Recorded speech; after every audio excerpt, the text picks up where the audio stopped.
नमस्कार मित्रांनो, RS. Academy सर्वांचं सहर्ष स्वागत आहे. मित्रांनो, गेली 5-6 दिवस माझी तब्येत बरी नसल्यामुळं आपल्याला काही लेक्चर्स घेता आले नाहीत, व्हिडिओ अपलोड करता आले नाहीत.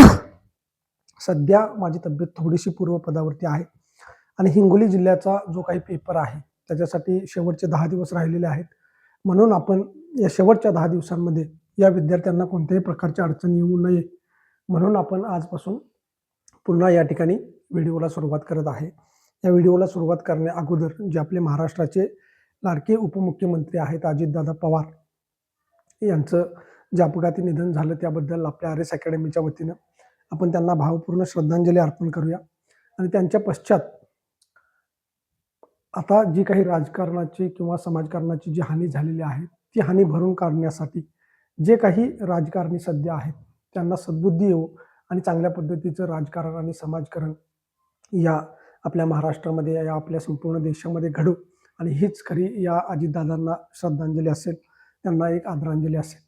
तर मित्रांनो, जास्त वेळ न लावता आपण जो काही 2023ला नागपूर पोलीस पाटील पदाचा जो पेपर झालेला आहे त्या पेपरचं आपण विश्लेषण बघणार आहे आणि मग हे विश्लेषण अशा स्वरूपामध्ये सुद्धा बघणार आहे की कोणत्या घटकाला किती म्हणजे कोणत्या घटकाला किती गुण होते, कोणता विषय किती मार्कांसाठी विचारला गेलेला होता आणि त्यानंतर आपण जी गणित विचारलेली आहेत त्या गणिताचं स्पष्टीकरण घेणार आहे आणि मग जीकेचं सुद्धा स्पष्टीकरण आपल्याला बघायचं आहे. परंतु गणिताचं स्पष्टीकरण सेपरेट व्हिडिओमध्ये आणि जीकेचं जे स्पष्टीकरण आहे ते आपल्याला सेपरेट व्हिडिओमध्ये बघायचं आहे. तर मित्रांनो बघा, या ठिकाणी जो नागपूर पोलीस पाटील पदाचा जो पेपर झालेला होता 2023ला, तर 90 मिनिटं वेळ होती आणि प्रश्नांची संख्या जी होती ती 80 होती. आता तुम्हाला सुद्धा अशाच पद्धतीनं वेळ असणार आहे 90 मिनिटं आणि प्रश्न असणार आहेत 80.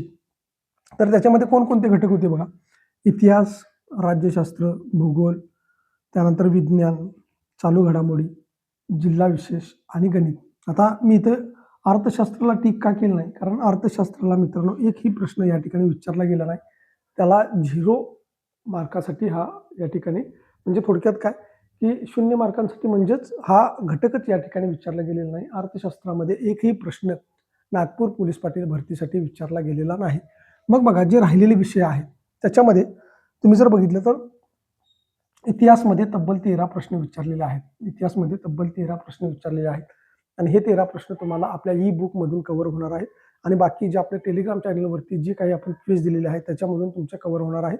त्यामुळे तुम्हाला ते चांगल्या पद्धतीने करायचं आहे. आता दुसरी गोष्ट की विद्यार्थी मला सतत सांगत असतात की सर अजून गणितचे व्हिडिओ द्या, अजून जीकेचं मटेरियल द्या. तर मित्रांनो, फापड पसारा करू नका.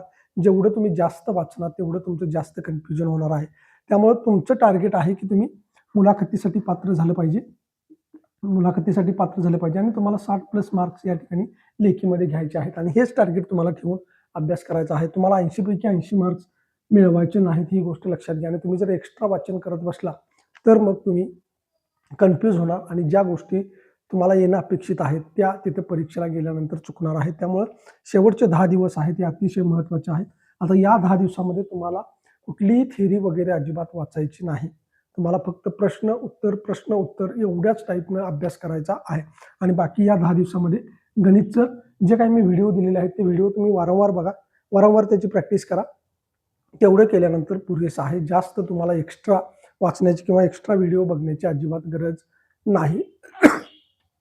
तर बघा, राज्यशास्त्राला मात्र या ठिकाणी कमी वेटेज होतं. या ठिकाणी 4च प्रश्न राज्यशास्त्राला विचारलेले होते. राज्यशास्त्राला वेटेज कमी होतं परंतु प्रश्न विचारलेले होते आणि येणाऱ्या भरतीमध्ये सुद्धा तुम्हाला या ठिकाणी प्रश्न बघायला मिळतील. आणि या राज्यशास्त्रामध्ये आपण पंचायत राजचे सुद्धा काही प्रश्न टाकलेले आहेत, ज्याच्यामध्ये ग्रामपंचायत, त्यानंतर जिल्हा परिषद आणि पंचायत समिती तिन्हीवरती प्रश्न तुम्हाला येणं अपेक्षित आहे. त्यामधले जे पदाधिकारी आहेत, तलाठी असेल, कोतवाल असेल, ग्रामसेवक असेल, सरपंच असेल, याच्यावरती प्रश्न येणार आहेत ते तुम्हाला करायचे आहेत, ते सुद्धा आपण दिलेले आहेत. त्यानंतर भूगोलला जे वेटेज आहे बघा, भूगोलला या ठिकाणी तब्बल 14 प्रश्न विचारलेले आहेत. भूगोलला 14 प्रश्न विचारलेले आहेत. त्यानंतर बघा, अर्थशास्त्राला एकही प्रश्न विचारला नाही. त्यानंतर बघा मित्रांनो, गणितला 5 प्रश्न विचारलेले आहेत. गणितासाठी किती प्रश्न विचारलेले आहेत? 5 प्रश्न विचारलेले आहेत. चालू घडामोडीसाठी जर विचार केला तर तब्बल या ठिकाणी 14 प्रश्न विचारलेले आहेत. लक्षात ठेवा, 14 प्रश्न विचारलेले आहेत. परंतु मित्रांनो, चालू घडामोडी आपण फिक्स सांगू शकत नाही. की चालू घडामोडीवरती कोणता घटक येणार आहे हे आपण फिक्स सांगू शकत नाही. त्यामुळे तुम्ही याला जास्त वेळ द्यायचा नाही. तुमच्याकडे वेळ आहे त्या वेळेमध्ये मी जे दिलेले व्हिडिओ आहेत ते करा, किंवा तुम्ही ऑर्डर एखादं बुक घेतलं असेल तर ते निश्चित करा. परंतु तुम्हाला सगळ्यात जास्त जे वेटेज द्यायचं आहे ते सांगतो मी तुम्हाला थोड्या वेळात. फक्त आता लक्षात ठेवा की चालू घडामोडी 14 मार्कांना विचारलेला आहे. त्यानंतर जिल्हा विशेष बघा मित्रांनो, तब्बल या ठिकाणी 17 मार्काला जिल्हा विशेष विचारलेला आहे. अतिशय महत्त्वाचा घटक आहे. पण बऱ्याच विद्यार्थ्यांनी फक्त जिल्हा विशेषचाच अभ्यास केलेला आहे. आपण जो पोल घेतलेला आहे त्या पोलमध्ये असं दिसून येतं की सगळ्यात जास्त अभ्यास मित्रांनी काय केलेला आहे, जिल्हा विशेषचा केलेला आहे. परंतु हे नागपूरच्या पोलीस पाटील भरतीच्या अनुषंगाने आपण बघत आहे. जेव्हा उद्या आपण दुसरा पेपर बघणार आहे त्याच्यामध्ये तुम्हाला कळेल की या जिल्हा विशेषवरती खूप कमी प्रश्न विचारण्यात आलेले आहेत. त्यामुळे असं नाही की फक्त तुम्ही जिल्हा विशेषचा अभ्यास केला म्हणजे सगळं झालेलं आहे, तर अजिबात असं नाही. दुसरी गोष्ट, इथं मात्र गणितला 12 प्रश्न विचारलेले आहेत. आता ज्यांचं गणित कच्चं आहे त्यांच्यासाठी ही चांगली गोष्ट आहे की फक्त इथं 12च प्रश्न विचारलेले आहेत. परंतु जर जालन्याचा पेपर बघितला तर तुम्हाला 25+ प्रश्न या ठिकाणी गणिताचे दिसतील. लक्षात ठेवा, जालना पोलीस पाटीलचा जो पेपर झालेला आहे त्याचं सुद्धा आपल्याला स्पष्टीकरण बघायचं आहे. परंतु तिथं 25+ प्रश्न या ठिकाणी विचारलेले आहेत. त्यामुळं हा विषय आपल्याला टाळायचा नाही. हा विषय कमी प्रश्नांसाठी विचारू द्या, अगर जास्त प्रश्नांसाठी विचारू द्या, हा घटक आपल्याला करायचा आहे. तुम्ही जास्तीत जास्त फोकस आत्तापासून, जे हिंगोली जिल्ह्याचे किंवा बीड जिल्ह्याचे विद्यार्थी आहेत त्यांनी काय करायचं आहे, लक्षात ठेवा, हा घटक तुम्हाला 100% करायचा आहे. जास्त वेटेज द्यायचा आहे. या घटकावरती सुद्धा तुम्हाला जास्त वेटेज द्यायचा आहे. या घटकावरती सुद्धा तुम्हाला जास्त वेटेज द्यायचं आहे. विज्ञान मित्रांनो, आपण दिलेले व्हिडिओ आहेत तेवढे करा, किंवा तुम्हाला जर शक्य असेल तर तुम्ही ऑनलाईनमध्ये प्रश्न जे शालेय स्तरावरचे आहेत ते वाचा, तुमचं होऊन जाईल. परंतु इथं जास्त वेटेज देण्याची गरज नाही. कारण इथे जर तुम्ही अभ्यास करत बसला, एक लक्षात ठेवा, तुम्ही जर विज्ञान जास्त वाचत बसला, तुम्ही चालू घडामोडी जर जास्त वाचत बसला तर मित्रांनो 1, 2, 3, 4 आणि 5 घटक तुमचे राहणार आहेत. लक्षात ठेवा, हे 5 घटक अतिशय महत्त्वाचे आहेत. 5 घटक, मग या 5 घटकांना तुम्हाला 60+ मार्क्स मिळवायचे का या 2 घटकासाठी तुम्हाला 20+ मार्क्स मिळवायचे, हे तुमचं तुम्ही ठरवायचं आहे. या दोन्ही घटकांसाठी वेटेज खूप कमी असणार आहे. त्याच्यामध्ये तुम्हाला विज्ञान आहे आणि चालू घडामोडी. आता चालू घडामोडीचा इथं सुद्धा तुम्हाला 5 ते 7+ मार्क्स मिळू शकतात. 5 ते 7+ मार्क्स मिळू शकतात, नाही असं नाही, ते मिळणार, 100% मिळणार. परंतु आपण याच्यामध्ये 100% शुअर धरत नाही की बाबा हे मार्क आपल्याला मिळतीलच. हे आपण समजून द्या की तुम्हाला या ठिकाणी 0 मार्क्स पडले आणि या ठिकाणी सुद्धा 0 मार्क्स पडले. मग 14 आणि 5 19, म्हणजे तुमचे 20+ मार्क्स जरी गेले तरी सुद्धा मित्रांनो 60 मार्क तुमच्या हातामध्ये आहेत. आणि या 60 पैकी 55+ जरी मार्क्स तुम्हाला पडले तरी तुम्ही पोलीस पाटील पदाच्या खुर्चीवरती आरामात बसणार आहे, हा आपला शब्द आहे. म्हणून तुम्हाला एकच सांगणं आहे की तुम्ही अभ्यास करत असताना इतिहास, राज्यशास्त्र, भूगोल, त्यानंतर जिल्हा विशेष आणि गणित एवढ्या घटकांचा अभ्यास करायचा आहे. आणि त्यानंतर मग तुम्हाला जे वेटेज द्यायचं आहे ते चालू घडामोडी, आणि सगळ्यात शेवटी तुम्हाला विज्ञान या घटकावरती फोकस करायचा आहे. कारण विज्ञान विषय हा किचकट आहे, समजण्यास अवघड आहे, वाचताना बोर वाटतं, आणि म्हणून तुम्हाला विज्ञान हा घटक जो आहे तो सगळ्यात शेवटी करायचा आहे. अशा पद्धतीने मित्रांनो, या ठिकाणी हे जे प्रश्न आहेत हे 79 प्रश्न आहेत, आणि एक जो प्रश्न आहे तो ऑदर जीकेवरती. अशा पद्धतीने तुम्हाला 80 प्रश्न या नागपूर पोलीस पाटील पदाच्या पेपरमध्ये विचारले गेलेले आहेत. आणि याच्यामध्ये जे गणित आहे ते फक्त तुम्हाला 12 गुणांसाठी किंवा 12 प्रश्न त्या गणित विषयावरती आहेत, आणि हेच 12 प्रश्न आता आपल्याला बघायचे आहेत. बऱ्याच विद्यार्थ्यांना गणित या विषयाची भीती वाटते की पोलीस पाटील पदासाठी ज्यांनी फॉर्म भरलेला आहे त्यांचा आणि गणिताचा काडी मात्र संबंध नाही, आणि ते मग गणित बघून घाबरलेले आहेत. परंतु मित्रांनो, किती सोप्या पद्धतीचे गणित असतात हे आपण आजच्या या व्हिडिओच्या माध्यमातून बघणार आहे. त्यामुळे तुम्ही या चॅनलवर नवीन असाल तर चॅनलला लाईक करा, सबस्क्राईब करा, जास्तीत जास्त विद्यार्थ्यांच्यापर्यंत शेअर करा. आणि हे जर विश्लेषण तुमच्या आता लक्षात आलं असेल तर आपण हे जे 12 प्रश्न आहेत या 12 प्रश्नांना या ठिकाणी सुरुवात करूया. कुणीही घाबरायचं नाही. ज्यांचं गणित कच्चं आहे त्यांना सुद्धा सांगतो की तुम्ही गणित, चालू घडामोडी आणि विज्ञान हे जरी विषय ड्रॉप केले असले तरी तुम्हाला इतिहास, राज्यशास्त्र, भूगोल, त्यानंतर जिल्हा विशेष हे जे विषय आहेत हे प्रामुख्याने अभ्यासायचे आहेत. कारण सगळ्यात महत्त्वाचं आहे की तुम्हाला 36 मार्क्स पडणं अपेक्षित आहे. 36 मार्क्स जर तुम्हाला पडले तर आणि तरच तुम्ही मुलाखतीला क्वालिफाय होणार आहे, आणि तुम्हाला मुलाखतीला या ठिकाणी क्वालिफाय व्हायचं आहे. जर आता हे तुमच्या लक्षात आलं असेल तर आपण काय करूया, जे 12 प्रश्न आहेत ते 12 प्रश्न या ठिकाणी आपण गणिताचे बघूया. त्याच्यामध्ये आपण पहिला प्रश्न, मित्रांनो पहिला प्रश्न आहे, 18 आणि 24 यांचा लसावी किती? आता नसावी मसावी हे प्रकरण आपलं झालेलं आहे आणि इथे जर तुम्ही बघितलं तर अतिशय सोप्या पद्धतीचा प्रश्न तुम्हाला विचारण्यात आलेला आहे. तर बघा 18 आणि 24चा लसावी काढायचा आहे. आपल्याला इथं 18 उतरून घेतलं, इथं आपण घेतलं 24. आता सामायिक भाग आपल्याला घालवायचा आहे. मग पहिल्यांदा 2 ने भाग द्या. 92 18 आणि 12 दोन्ही 24. मग आता 2 ने भाग जातो का? 2 ने भाग जात नाही. मग आता 3 ने भाग द्या. 3 त्रिक 9, 3 चोक 12. मग आता काय होईल? 3 एके 3, 4 आहे असं उतरून घेतलं. पुन्हा बघा 1 आहे असं उतरून घ्या. 4 एके 4. मग आता बघा 2 त्रिक 6. लसावी बरोबर बघा लसावी बरोबर 2 गुणिले 3 गुणिले 3 गुणिले 4. मग बघा 2 त्रिक 6, 6 त्रिक 18, 18 चोक 72. म्हणजे पर्याय क्रमांक या ठिकाणी 3 काय असणार आहे? तुमचं उत्तर असणार आहे. 72 काय असणार आहे? लसावी असणार आहे. जर हे समजलं असेल तर आपण नेक्स्ट टाईपचं गणित बघू. बघा मित्रांनो, दुसऱ्या क्रमांकाचं गणित आहे ते सुद्धा सोपं आहे. वर्ग आणि घनवरती आपल्याला प्रश्न 100% असतात. तर 256चे वर्गमूळ किती अशा पद्धतीचा प्रश्न आहे आणि मी यासाठी तुम्हाला एकच गोष्ट सांगितलेली आहे की तुम्हाला 30 पर्यंत या ठिकाणी वर्ग पाठ करायचे आहेत आणि 10 पर्यंत तुम्हाला घन पाठ करायचे आहेत. लक्षात ठेवा, 30 पर्यंत तुम्हाला वर्ग पाठ ठेवायचे आहेत, 10 पर्यंत तुम्हाला घन पाठ ठेवायचे आहेत. जर तुम्हाला वर्ग किंवा घन पाठ करता येत नसतील आणि जर अशा पद्धतीचा प्रश्न आला तर एक गोष्ट लक्षात ठेवायची, वर्ग म्हणजे त्या संख्येचा 2 वेळा गुणाकार, 2 वेळा गुणाकार करायचा आहे आणि घन म्हणजे 3 वेळा गुणाकार करायचा आहे. 3 वेळा गुणाकार करायचा आहे. जर तुम्हाला हे पाठच नसेल तर तुम्हाला ही गोष्ट अवलंबायची आहे की तुम्हाला पर्यायामध्ये जायचं आणि पर्यायामध्ये गेल्यानंतर तुम्हाला जर वर्ग काढायचा असेल तर त्या संख्येचा 2 वेळा गुणाकार करायचा आहे आणि जर घन काढायचं असेल तर 3 वेळा गुणाकार करायचा आहे. मग तुम्हाला काय सांगितलं की 256चे वर्गमूळ किती? 256चे वर्गमूळ किती? मग पर्यायामध्ये गेल्यानंतर तुम्ही बघा, जर इथे 25 घेतलं तुम्ही, आता तुम्हाला पर्याय पडताळून बघायचे आहेत, त्याच्यामध्ये तुम्हाला वेळ लागू शकतो, परंतु तुमच्याकडे जर हे तुम्हाला पाठांतर नसेल तर तुम्हाला हीच पद्धत अवलंबायची आहे. मग तुम्ही 25चा जर 2 वेळा गुणाकार केला, 25 गुणिले 25, तर बघा 25 5 125, 8 12, 25 दुनी 50 आणि 10 60 आणि 2 62, म्हणजे किती आले? 625 आले का? बघा 625. तर अशा पद्धतीने तुम्हाला हे गणित जे आहे ते सोडवायचं आहे. जर हे समजलं असेल तर आपण नेक्स्ट टाइम तिसऱ्या क्रमांकाचं गणित आहे बघा. 0.36, 0.36 आणि 0.4 यांचा भागाकार दिलेला आहे आणि त्याचं उत्तर तुम्हाला या ठिकाणी किती आहे असं विचारलेलं आहे. पहिला पर्याय आहे 3.64, दुसरा पर्याय आहे 0.9, तिसरा पर्याय आहे 0.09 आणि चौथा पर्याय आहे 0.76. तर मित्रांनो, हे सुद्धा प्रकरण आपण बघितलेलं आहे. यामध्ये आपण चांगल्या पद्धतीने शिकलेलो आहे की दशांश क्रमांकांचा भागाकार कशा पद्धतीने करायचा. तर बघा 0.36 भागिले 0.9 हे जर तुम्ही सोडवलं 0.4, तर बघा याचं उत्तर किती येईल? 4 9 36, म्हणजे 9 उत्तर येणार आहे. परंतु जर इथं तुम्ही विचारात घेतले की 0.36 आणि 0.4, तर वरती 2 घरं आहेत, खाली 1 घर आहे. मग 2 घरातून 1 घर वजा केले, राहिले 1 घर, म्हणून 1 घर सोडून तुम्हाला दशांश चिन्ह द्यायचं आहे. म्हणजेच तुम्हाला 9 नंतर दशांश चिन्ह द्यायचं आहे. म्हणजेच तुमचं उत्तर काय आहे?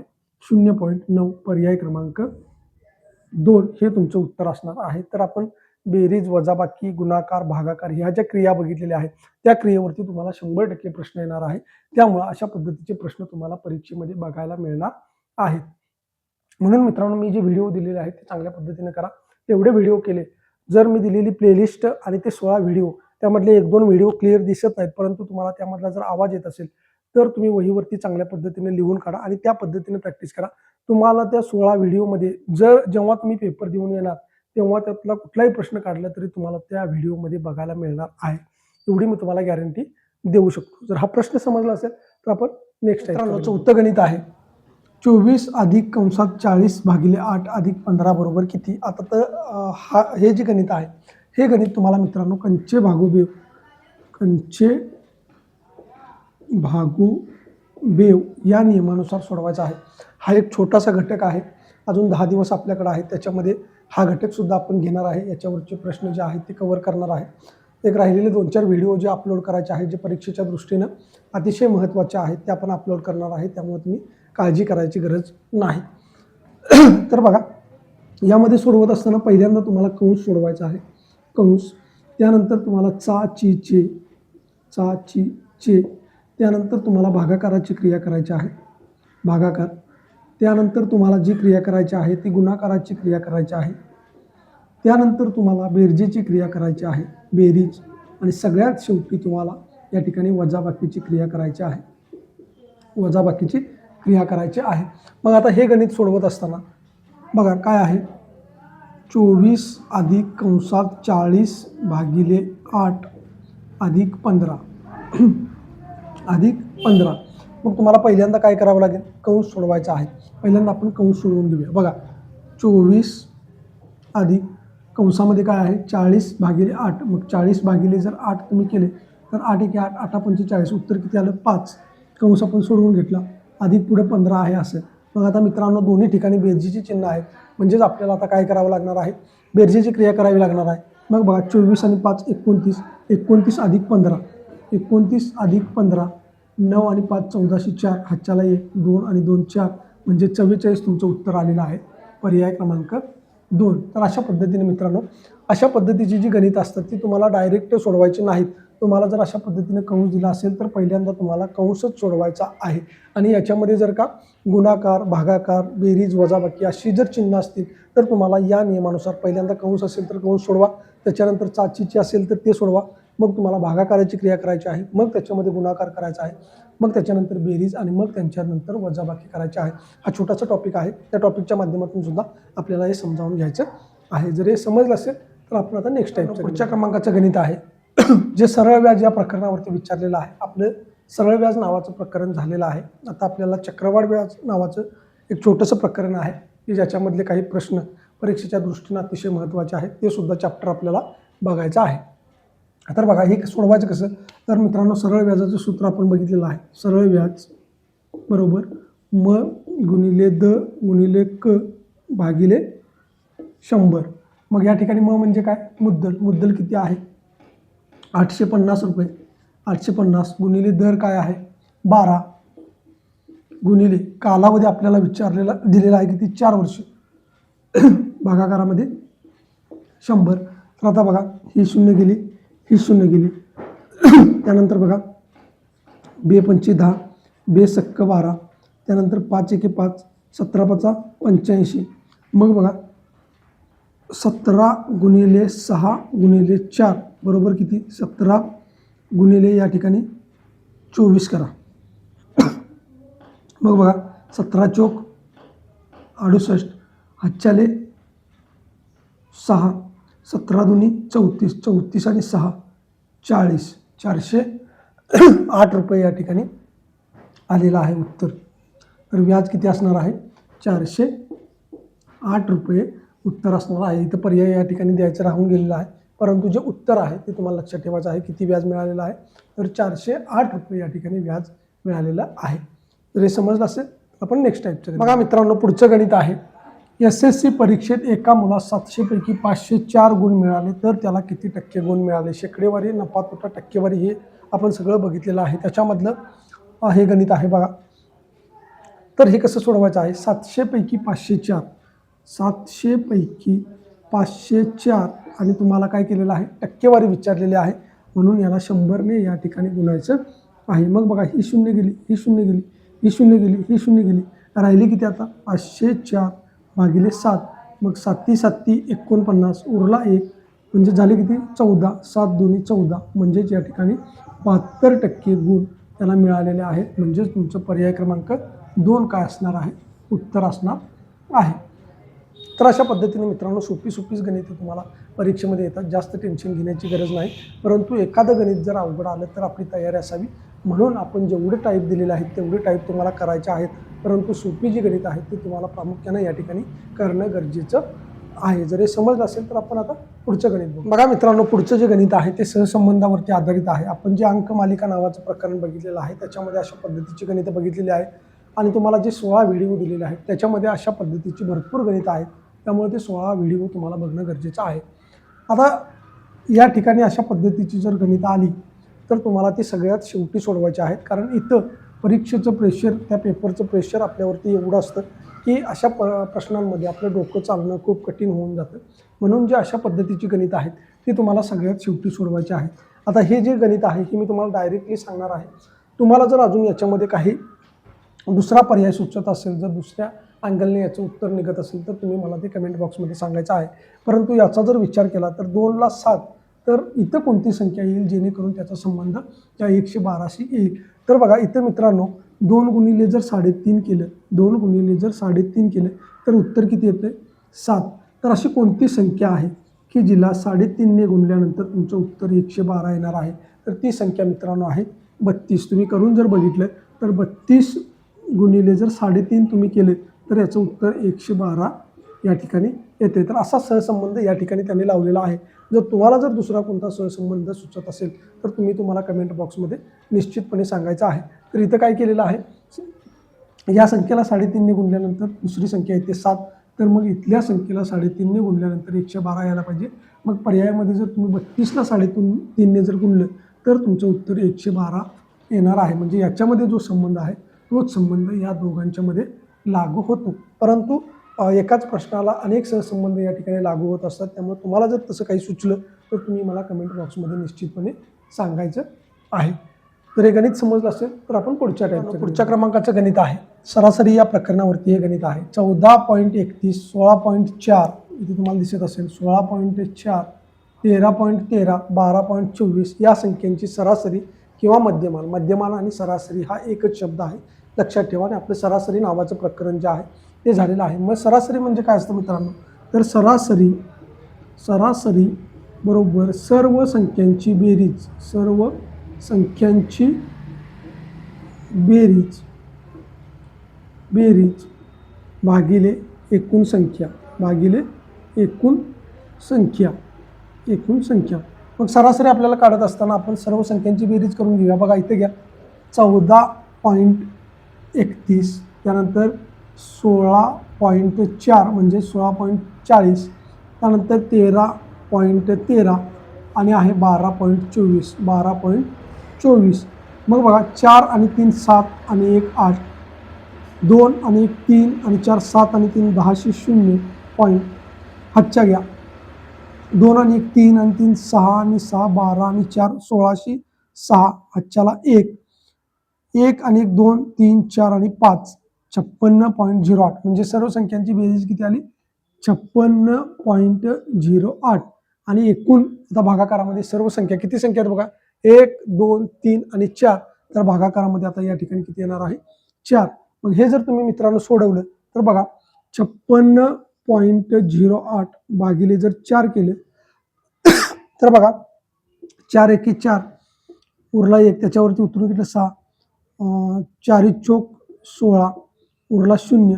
आता हा पॉईंट द्या, इथं पॉईंट आहे बघा 0 उतरून घेतले 4 0 0 0 राहिले, त्याच्यावरती 8 उतरून घ्या 4 2 8, बाकी किती उरली 0.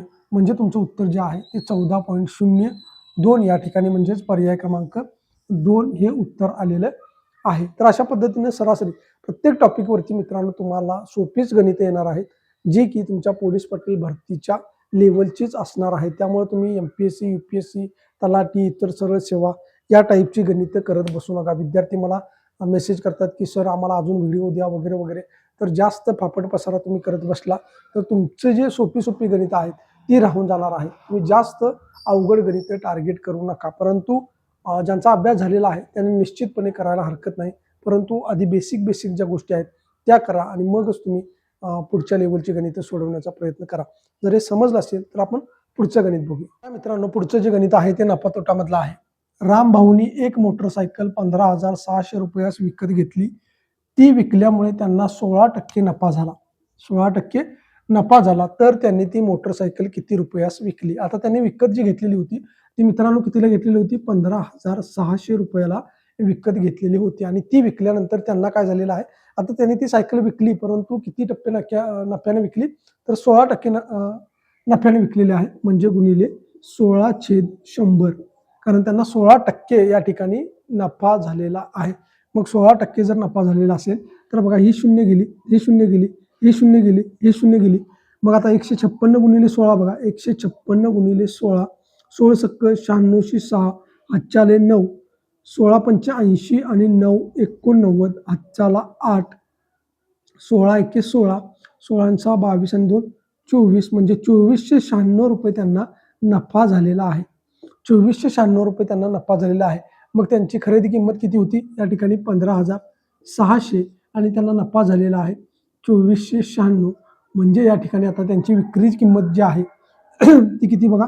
6, 9, 6 आणि 4 10 0, हातच्याला 1, 5 आणि 3 8 आणि 1 1 म्हणजे 18,096. पर्याय क्रमांक 4 हे तुमचं उत्तर असणार आहे. जर हे समजलं असेल तर आपण पुढच्या टाईपचे गणित बघू. बघा मित्रांनो, पुढचा प्रश्न आहे.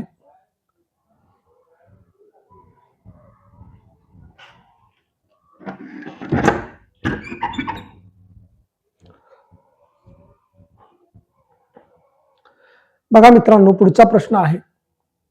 एका वर्तुळाचे क्षेत्रफळ 2464 चौरस सेमी आहे, तर त्याची त्रिज्या किती? पहिला आहे 27 सेमी, 28 सेमी, 26 सेमी आणि 27.5 सेमी. तर मित्रांनो, चौकोन, वर्तुळ, आयत, परिमिती हे जे आहे ते आपण त्या 16 व्हिडिओमध्ये बघितलेलं आहे. तुम्हाला फक्त मित्रांनो चौकोन, वर्तुळ, आयत आणि चौरस याची जी सूत्र आहेत तेवढीच पाठांतर करायचे आहेत. त्या व्यतिरिक्त तुम्हाला यावरती प्रश्न येणार नाही. परिमिती आणि त्याचे क्षेत्रफळ यावरतीच तुम्हाला प्रश्न असणार आहे, किंवा त्रिज्या, याच्या बाहेर जास्त खोलात जाऊन तुम्हाला प्रश्न विचारले जाणार नाहीत. तर बघा, वर्तुळाचं क्षेत्रफळ जे आहे ते काय आहे? वर्तुळाचे क्षेत्रफळ काय सूत्र आहे त्याचं? पाय आर वर्ग. मग पायची किंमत किती आहे? वर्तुळाचं क्षेत्रफळ तुम्हाला दिलेलं आहे किती? 2464 बरोबर पायची किंमत आहे 22/7 गुणिले आरचा वर्ग. आता आर म्हणजे काय असतं मित्रांनो? आर म्हणजे वर्तुळाची त्रिज्या असते, लक्षात ठेवा. त्यानंतर बघा काय होईल? हे 22/7 इकडे आल्यानंतर बरोबर चिन्हाच्या इकडे काय होईल? उलटून गुणाकार होईल, म्हणजे 2464 गुणिले 7/22 बरोबर आरचा वर्ग. मग बघा 22 एक्के 22 उरला 2, पुन्हा 22 एक्के 22 आणि उरले 4. बघा 22 एक्के 22 इथे जर तुम्ही बघितलं 2464 भागिले 22 तर काय होईल? 22 एक्के 22 उरले 2, त्याच्यावरती 6 उतरून घेतले, 22 एक्के 22 उरले 4, पुन्हा याच्यावरती 4 उतरून घेतले, 22 दुनी 44 म्हणजे काय आले? 112. मग 112 गुणिले 7, 112 गुणिले 7 बरोबर काय? आरचा वर्ग. 7 दुनी 14 4, आजच्याला 1, 7 एके 7 आणि 1 8 आणि 7 एके 7, 784 बरोबर आर वर्ग. मग मित्रांनो, आरचा वर्ग बरोबर जर 784 येत असेल तर आर बरोबर काय येणार? हे जे 784 आहे ते वर्गमूळ चिन्हामध्ये जाणार, म्हणजेच 28चा वर्ग किती येतो? 784. म्हणजे आर बरोबर किती येईल? आर बरोबर या ठिकाणी 28 येणार आहे. तुमचा पर्याय क्रमांक उत्तर 2 असणार आहे. तुम्ही जर 28चा 2 वेळा जर गुणाकार केला तर ते उत्तर जे आहे ते या ठिकाणी 784 येणार आहे. म्हणजेच तुमची जी त्रिज्या आहे ती 28 असणार आहे. आणि हे जर तुम्ही सोडवलं, जर या सूत्रामध्ये घातलं पाय आर वर्ग, तर तुम्हाला हे उत्तर जे आहे 2464 मिळून जाणार आहे. तर अशा पद्धतीनं सोपी गणित तुम्हाला विचारली जातात. जर हे समजलं असेल तर आपण पुढच्या टाईपचे गणित बघा. मित्रांनो, पुढचं जे गणित आहे त्यामध्ये तुम्हाला अंकमालिका दिलेला आहे आणि अंकमालिकेचा टॉपिक आपण बघितलेला आहे. त्यामध्ये 1 नंतर 3 दिलेला आहे, 3 नंतर 9 आहे, 9 नंतर 27 आहे, 27 नंतर 81 आहे आणि मग पुढे क्रमाने कोणती संख्या येईल अशा पद्धतीचा प्रश्न आहे. या ठिकाणी तुम्हाला प्रश्नचिन्ह दिलेलं आहे. तर बघा इथे काय केलेलं आहे? 1 3 9 27 81 आणि मग इथं तुम्हाला काय येईल असं विचारलेलं आहे. तर इथं जर बारकाईने तुम्ही बघितलं तर 1 गुणिले 3 बरोबर काय आलेलं आहे? 3. 3 गुणिले 3 बरोबर काय आलेलं आहे? 9. 9 गुणिले 3 बरोबर काय आलेलं आहे? 27. 27 गुणिले 3 बरोबर काय आलेलं आहे? 81. मग आता 81 गुणिले जर 3 केलं तर 3 एक्के 3 आणि 8 त्रिक 24, 243 म्हणजे पर्याय क्रमांक 4 तुमचं उत्तर येणार आहे. तर हे गणित समजलं असेल तर आपण पुढचं गणित बघा. मित्रांनो, शेवटचं गणित आहे. 10 मुलांना 20 किलोग्रॅम साखर 30 दिवस पुरते, तर एका मुलाला 2 किलोग्रॅम साखर किती दिवस पुरेल? आता मी तुम्हाला सूत्र सांगितलं होतं आपण ज्यावेळेस चॅप्टर घेतला त्यावेळी MDH भागिले वर्क बरोबर MDH भागिले वर्क, किंवा तुम्हाला असं सांगितलं होतं माणसे गुणिले दिवस गुणिले तास भागिले वस्तू किंवा कार्य जे काय असेल ते बरोबर माणसे गुणिले दिवस गुणिले तास भागिले कार्य किंवा वस्तू. कार्य किंवा वस्तू ज्या काय असतील त्या नेहमी आपल्याला कुठे ठेवायच्या आहेत? भागाकारामध्ये ठेवायच्या आहेत. मग बघा 10 मुलांना माणसे किती आहेत? 10 गुणिले दिवस किती? 30 गुणिले वस्तू किती आहे? 20 किलोग्रॅम बरोबर. बघा आता काय पुढे सांगितलेलं आहे, एका मुलाला माणसे किती आहेत? 1 गुणिले काय विचारलेलं आहे? 2 kg वस्तू किती आहे? 2 kg आणि किती दिवस लागतील, म्हणजे दिवस तुम्हाला विचारलेले आहेत. मग बघा बेकी बे बेन 20 हे दागिले म्हणजे 30 दिवस या ठिकाणी काय होणार आहेत? लागणार आहेत. तर पर्याय क्रमांक 4 तुमचं उत्तर असणार आहे. तर अशा पद्धतीने मित्रांनो सोपी गणित तुम्हाला येणार आहेत. येणारे जे 10 दिवस आहेत या 10 दिवसामध्ये तुम्हाला केवळ जीकेचा अभ्यास करत असताना प्रश्न आणि त्याचं उत्तर आणि गणिताचा अभ्यास करत असताना अशा पद्धतीची गणितं आणि त्यांचं दररोज प्रॅक्टिस तुम्हाला करायचं आहे. जिल्हा विशेषचे आपण जे 2 व्हिडिओ दिलेले आहेत त्याच्या बाहेर जिल्हा विशेषचा प्रश्न येणार नाही. त्यामुळे विद्यार्थ्यांनी कृपा करून मेसेज करू नका की अजून आम्हाला जिल्हा विशेषवरती प्रश्न द्या, जिल्हा विशेषवरती प्रश्न द्या. सगळे सोर्स धुंडाळून या ठिकाणी मी तुम्हाला जिल्हा विशेष दिलेला आहे. त्यामुळे त्या व्हिडिओच्या बाहेर एकही जिल्हा विशेष येणार नाही. मग ते हिंगोली असू द्या किंवा बीड असू द्या. तर विद्यार्थ्यांनी हे 10 दिवस जे शेवटचे आहेत ते अतिशय चांगल्या पद्धतीने अभ्यास करा. परीक्षेला गेल्यानंतर तुम्हाला एकदम रिलॅक्स वाटणार आहे. जे आपण दिलेलं आहे ते चांगल्या पद्धतीने करा. चांगले मार्क्स तुम्हाला 100% येतील. पेपर झाल्यानंतर तुम्ही मला कमेंट करून सांगा की सर मला एवढे मार्क्स या ठिकाणी पडलेले आहेत. मग तिथून पुढे मुलाखतीची जबाबदारी आहे ती माझी असणार आहे. तर व्हिडिओ चांगला वाटला असेल लाईक करा, सबस्क्राईब करा, जास्तीत जास्त विद्यार्थ्यांच्यापर्यंत शेअर करा. धन्यवाद.